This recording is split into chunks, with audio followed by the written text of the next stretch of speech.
I'm trying to teach that you're losing your freedom and anonymity. I mean, it's nobody's business how many copies you buy. My guest today has dedicated his life to showing people the storm that's building beneath the financial system. Welcome to the show, David Morgan. He's the author of the Silver Manifesto, and he publishes the hugely popular Morgan Report. China's basically the beta test for the world banking system in the future. This is the direction we're moving, and that scares the heck out of me. Programmable money, that's the problem. One of the things that I was curious about, central bank digital currencies, they're being pitched as innovation, but you argue they're a Trojan horse for control. So what do you see? Very curious to know, what do you see as the real end game of central bank digital currencies? Programmable money. They'll be able to take that CBDC, and it could be a private one, but it has the same function. So it could be issued by JP Morgan, for example, or some other bank, or maybe Amazon. Yeah. It really doesn't matter. Even though it's private, doesn't mean they don't program it. And so in the programming, they could say you've got so many carbon credits, and based on your driving history or how much meat you bought or how many times you flew or how long you're on the internet. I mean, they can make up any parameters they want, put an algorithm in it. The end of the month, doesn't matter if you're a billionaire. If you're only allowed to spend so many carbon credits, hey, you're out of luck. You can only buy this amount of meat next month, or you can only travel this far, or you can't get on an airplane for 6 more months. Now that sounds extreme, but it's already taking place in China with their social credit score. So will it come here? Certainly looks like it. China's basically the beta test for the world banking system in the future. And then remember how big China is. 1 of every 5 people on the planet is Chinese. So it's not like it's a small sample size of 1%. We're looking at about 20%. Now, is 100% of China in the system? No, they're not. But it's all the major cities are. Basically, it's a cashless society in the major cities. If you don't have your phone, no problem. But you're still using a digital ID, because you can use your palm without a chip in it, go in China in many places, and just use your palm print, which is like a fingerprint or an iris scan. It's unique to you, and check out if your phone ran out of power or you forgot it for that day. So this is the direction we're moving, and that scares the heck out of me, because freedom means freedom to choose. And if you don't have the choice of where to go, when to go, what to say, what you want, you've lost freedom. And some argue that these central bank digital currencies will coexist with cash and crypto. But do you see that as realistic, or is it just a narrative to kind of ease people into acceptance? Well, you said it. It's a narrative that will be accomplished because these people are extremely good at the boiling frog syndrome. I don't know what that is. You look up on the internet, but it'll change, and you'll see euros, cash float along, but slowly but surely it'll be taken away. And it's already being taken away. I mean, I cannot go to my Starbucks and pay cash.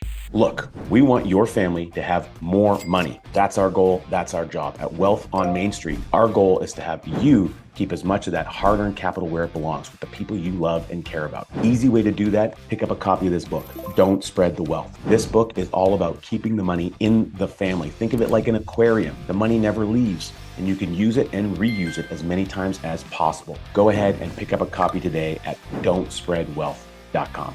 That's right. And I've made a scene that I don't want to like yell or scream at anybody. And these are just people. I mean, I get that. But, it's like, you mean this, I act like I play what I call dumb Dora. I'm not trying to offend anyone named Dora, but, and I just say, well, that's funny. This thing says, redeemable for all debts, public and private. And it is a debt that I'm paying for the $6 Starbucks, right? I can't use this. Of course, I already know. But, there's somebody hearing that. And more importantly, they're hearing it. I go, okay, well, let me get you my app, and I kind of slow it down. And really make sure the lineup takes much longer for everyone getting their coffee, right? Yeah, and then they hear me behind. And I'm not yelling. I'm just, well, it's one of those old school guys. He wants to use cash. No, I'm trying to teach that you're losing your freedom and anonymity. I mean, it's nobody's business how many coffees I buy in a month or where I buy them. People, well, who cares? I care. Well, why would you care about coffee? I don't. It's the principle. It's the ability to have freedom. What if you could only get so many coffees a month because that carbon credit? That's many paper cups you use that month, David. You can't go to Starbucks this next month.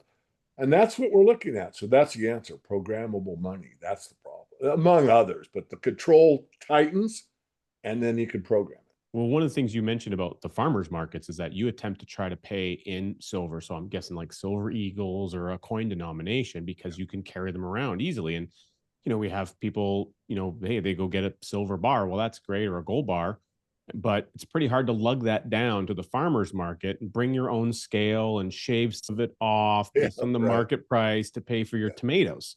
So like it's not feasible, but like you got some silver eagles or some Canadian maple leafs, maybe it's a little bit easier denomination to carry on. Adds a little weight to your pocket, of course, mind you. But and so I'm picturing this future time when we've got these CBDCs, but then you're still going to go to the farmer's market and go to some people.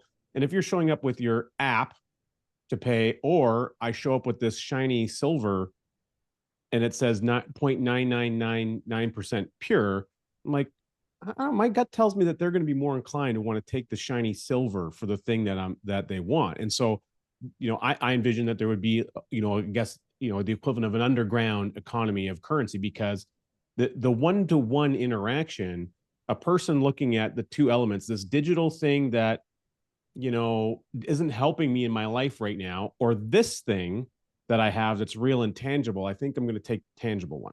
And it can be a little, I won't say I'll say tricky to negotiate, but really it hasn't been for me personally. And I think this would work in most cases.